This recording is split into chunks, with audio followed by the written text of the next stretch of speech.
আসসালামু আলাইকুম ভিউয়ার, কেমন আছেন সবাই? আশা করি সবাই ভালো আছেন। সাম্প্রতিক সময়ে আমরা দেখছি যে মাই ফার্স্ট ব্লগ ভিডিও ভাইরাল। তো এই মাই ফার্স্ট ব্লগ ভিডিও ভাইরালের পিছনে আসল রহস্যটা কি সেটা জানবো আজকের এই ভিডিওতে, এবং আপনারা কিভাবে আপনাদের মাই ফার্স্ট ব্লগ ভিডিও ভাইরাল করবেন সেটাও আপনাদের দেখাবো।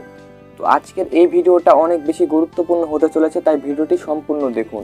এই 5 থেকে 6 মিনিটের ভিডিওটি আপনার পুরো ইউটিউব ক্যারিয়ারকে গড়ে দিতে পারে, তাই ভিডিওটি স্কিপ না করে শুরু থেকে শেষ পর্যন্ত মনোযোগ সহকারে দেখুন। ভিডিও শুরুর আগে আপনার কাছে একটি রিকোয়েস্ট, আপনি যদি এখন পর্যন্ত আমার চ্যানেলটি সাবস্ক্রাইব না করে থাকেন তাহলে প্লিজ চ্যানেলটি সাবস্ক্রাইব করে পাশে বেল আইকনটি অন করে দিবেন। আর যদি অলরেডি সাবস্ক্রাইব করে থাকেন তাহলে আপনাকে অসংখ্য ধন্যবাদ। তো চলুন আর দেরি না করে শুরু করা যাক।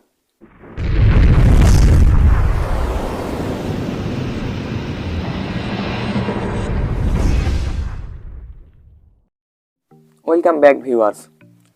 তো মাই ফার্স্ট ব্লগ ভাইরালের ক্ষেত্রে আপনাদের প্রথমে যেটি করতে হবে, আপনাদের নতুন একটি জিমেল অ্যাকাউন্ট ক্রিয়েট করে সেই জিমেল অ্যাকাউন্টে নতুন একটি ইউটিউব চ্যানেল ক্রিয়েট করতে হবে এবং তাতে আপনাদের মাই ফার্স্ট ব্লগ ভিডিওটি আপলোড করতে হবে। আপনারা যদি পুরনো কোনো চ্যানেলে বা পুরনো কোনো জিমেল অ্যাকাউন্টে চ্যানেল ক্রিয়েট করে ভিডিও আপলোড করেন তাহলে কিন্তু my first blog video viral নাও হতে পারে। তো এক্ষেত্রে আপনারা নতুন একটি জিমেল অ্যাকাউন্ট ক্রিয়েট করে তাতে নতুন একটি ইউটিউব চ্যানেল ক্রিয়েট করবেন, তারপর সেখানে আপনারা মাই ফার্স্ট ব্লগ ভিডিওটি আপলোড করবেন। Viewers, my first blog video আপলোডের কিন্তু একটি নির্দিষ্ট টাইম রয়েছে। এখানে যে সকল ভিডিওগুলো বর্তমানে ভাইরাল, মাই ফার্স্ট ব্লগ ভিডিও যেগুলো ভাইরাল বা ট্রেন্ডিং আছে সেই সকল ভিডিওগুলো কিন্তু 99% সকাল 8টায় আপলোড করা হয়ে থাকে। তো এক্ষেত্রে আপনারাও চেষ্টা করবেন আপনার ভিডিওটি যখনই আপলোড করুন না কেন ঠিক সকাল 8টায় আপনি পাবলিশ করবেন, তাহলে কিন্তু আপনার ভিডিওটি ভাইরাল হওয়ার আরও সম্ভাবনা কিছুটা বেড়ে যাবে। মাই ফার্স্ট ব্লগ যে ভিডিওটি আপনি ক্রিয়েট করবেন এবং যেটি আপনি ইউটিউবে আপলোড করবেন সেই ভিডিওটি কিন্তু আপনাকে কোয়ালিটিফুল করতে হবে।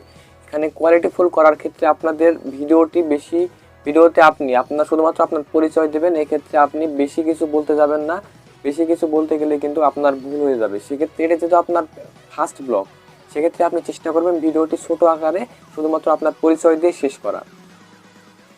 মাই ফার্স্ট ব্লগ ভাইরালের ক্ষেত্রে আরও একটি গুরুত্বপূর্ণ বিষয় সেটি হলো আপনাদের ভিডিওর লেন্থ। আপনারা মাই ফার্স্ট ব্লগ ভিডিওর লেন্থটি চেষ্টা করবেন 1 থেকে 2 মিনিটের মধ্যে রাখার জন্য, কারণ মাই ফার্স্ট ব্লগ ভিডিও আপনারা দেখবেন যে সকল ভিডিও বর্তমানে ভাইরাল সেই সকলগুলোই কিন্তু 1 মিনিট 2 মিনিট বা 1 মিনিটের নিচে অধিকাংশ ভিডিও। তো আপনাদের 1 মিনিটের নিচে বা 1 মিনিটের মধ্যে ভিডিও তৈরি করলে কি হবে, যখন কোনো অডিয়েন্স আপনার থাম্বনেইলে ক্লিক করবে তারা যদি ভিডিওটি সম্পূর্ণ না ওয়াচ করে, ভিডিও থেকে যদি ক্লিক করে যদি বেরিয়ে যায় তাহলে সেখানে কিন্তু তারা 20 থেকে 30 সেকেন্ড ওয়াচ করবে। তো 20 থেকে 30 সেকেন্ড ওয়াচ করলে কিন্তু এখানে আপনার 1 মিনিটের ভিডিওর মধ্যে যদি সে 30 সেকেন্ড ওয়াচ করে তাহলে কিন্তু সেটা 50% অডিয়েন্স রিটেনশন হবে এবং সেই ভিডিওটি কিন্তু ইউটিউব আরও বেশি বেশি ইমপ্রেশন দেবে অন্য মানুষের কাছে। তো এক্ষেত্রে আপনারা চেষ্টা করবেন আপনার ভিডিওটি 1 মিনিটের নিচে তৈরি করার।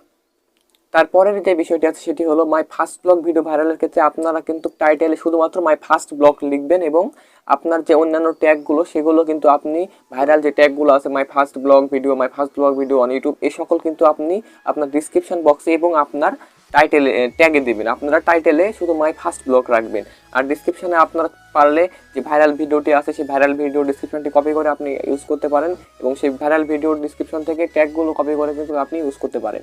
তো এক্ষেত্রে আপনারা শুধু মাই ফার্স্ট ব্লগ এটি রাখবেন আপনার টাইটেলে। সাথে সাথে কিন্তু আপনার যে থাম্বনেলটি থাকবে সেটা কিন্তু আপনাকে বেশি অ্যাট্রাকটিভ করতে হবে যাতে অডিয়েন্স আপনার থাম্বনেলের উপর ক্লিক করে। সর্বশেষ যে বিষয়টি বা এটি কিন্তু আপনাদের সকলেরই জানা উচিত যে বর্তমান সময়ে যে মাই ফার্স্ট ব্লগ ভিডিওগুলো ভাইরাল হচ্ছে সে সকল ভিডিও 99%ই কিন্তু হিন্দি ভাষায়, অর্থাৎ ইন্ডিয়ান ব্লগ। তো এখানে মাই ফার্স্ট ব্লগ ভিডিওর যে অডিয়েন্সগুলো সেগুলো কিন্তু ইন্ডিয়ান, যার ফলে মাই ফার্স্ট ব্লগ ভিডিও কিন্তু হিন্দি যে সকল ব্লগ ভিডিও আছে সেই সকল কিন্তু ভাইরাল হচ্ছে। তো এই ক্ষেত্রে আপনারা যারা বাংলায় ব্লগ ভিডিও করবেন ভাবছেন তাদের ভাইরাল হওয়ার সম্ভাবনা কিন্তু খুবই কম। তো আপনারা যদি পারেন বা আপনাদের পক্ষে যদি সম্ভব হয় তাহলে আপনারা চেষ্টা করবেন হিন্দিতে কথা বলার, হিন্দিতে ব্লগ ভিডিও তৈরি করার, তাহলে কিন্তু আপনার যে ব্লগ ভিডিও সেটা কিন্তু ভাইরাল হওয়ার সম্ভাবনা আরও বেশি বেড়ে যাবে। তো এই ছিল আজকের কিছু গুরুত্বপূর্ণ পয়েন্ট। তো ভিডিওটা যদি একটু ভালো লাগে বা একটু কাজের মনে হয় তাহলে একটা লাইক দেন বা মূল্যবান মতামত কমেন্ট বক্সে জানাবেন। আর যদি খারাপ লাগে বা ভালো না লাগে আর উপকারী না মনে হয় তাহলে ডিসলাইক দিতে পারেন। তো দেখা হবে নেক্সট ভিডিওতে, ততক্ষণ ভালো থাকবেন, খোদা হাফেজ।